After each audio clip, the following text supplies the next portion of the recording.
Welcome to my second capsule in the series TRP for the Businessman, relating to select concepts in the realm of accounts and finance. In my previous presentation in this series, I probed into accounts receivables, or sundry debtors as we say, as a critical component of your business financials. Today we will dwell on inventory. Inventory is a multifaceted term in that it can be in the form of raw materials, work in progress, finished goods, spares, etc.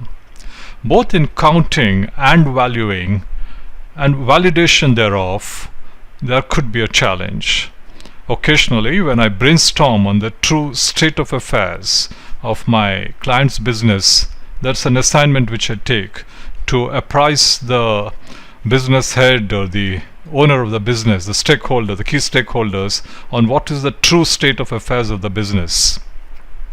I find this to be the most suspect figure, particularly in terms of the realizable value of the inventory. Looking straightly and honestly at the inventory and accepting the truth that lurks within is an attribute that every businessman or key management functionary should have. This presentation is about how you need to train yourself to look at this figure and also beyond, besides, and a bit differently. What sort of analytical competencies you need to invoke when you stare at this vital piece of statistic. I'm advancing an approach, a formula which I professionally adopt during my brainstorming sessions when we review the state of affairs of an enterprise on a regular basis. We come to the next slide. My first point of focus would be the absolute values of inventory for the present, previous and earlier periods, correlating them with the relative scales of operation for each period. Getting that sense of comparability on my radar is important. After that, I look at the inventory turnover ratio and the inventory velocity. The turnover ratio tells me how many times the inventory has turned over when compared to the overall cost of such goods sold. Higher, the better. The inventory velocity tells me the number of days of cost of goods sold that the inventory represents. Lower, the better.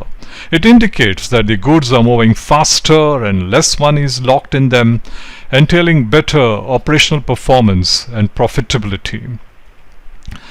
My business intelligence should tell me what are the similar statistics of better or peer performers in the industry, will help us to probe deeper and evaluate better. Let me tell you, not as an advisor but as an auditor, I am conscious of the possibility of major discrepancies in the quantitative figures of stock as per the books and as they physically exist.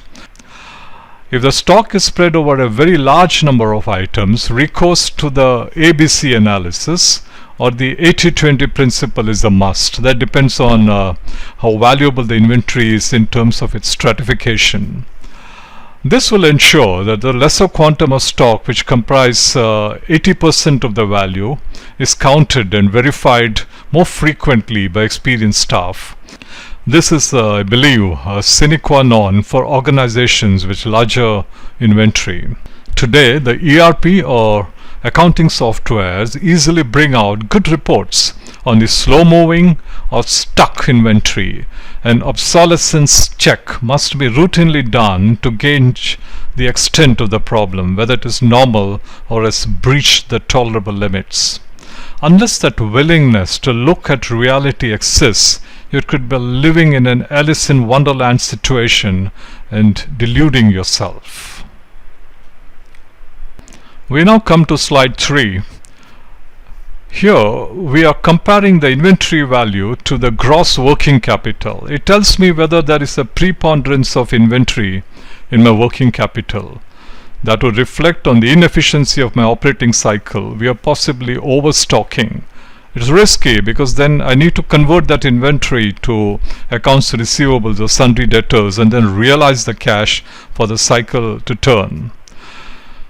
Our brainstorming session dwells deeply, cross-departmentally, on how to reduce the inventory velocity periods and how we counterbalance it with favorable terms from the supplier in terms of credit, etc. This cross-evaluation I consider quite important. Valuation is a huge area when you think of inventory. There is a maze of provisions enshrined in accounting standards. There are compulsions mandated by the perception of how much write-off the business can take in terms of the valuation of inventory. Whatever your internal compulsions, you need to look at the net realizable value as a businessman in a very realistic and honest manner. Whether you follow FIFO, that is first in first out, or LIFO, that is last in first out, or weighted average to price the issues out of stock, it affects your stock valuation. This discernment has to be based on the industry practice and also should be consistent across the periods. Towards the end of the brainstorming sessions, I invoke the acid test.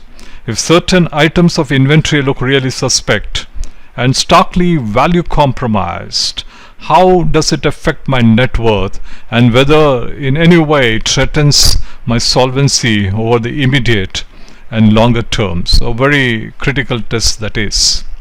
Could be scary at times. Friends, these internal inner circle brainstorming sessions which I help steer as a meeting jockey helps the businessman look straight at the mirror to know where he or she stands or does not stand. Sometimes the sight and realization of it could be grim, but such brainstorming sessions trigger timely and effective response to brace for the reality that looms ahead. I trust you have enjoyed this second capsule in my new series of reading beyond the immediate for the businessman. This is in respect of select financial concepts and figures relating to your own business. Do post your response as I plan for my next capsule. You can watch this and many of my other videos also on my YouTube channel, which bears the title Job Performance Enhancement Mastery by Ajoy Basu. Thank you for watching this presentation.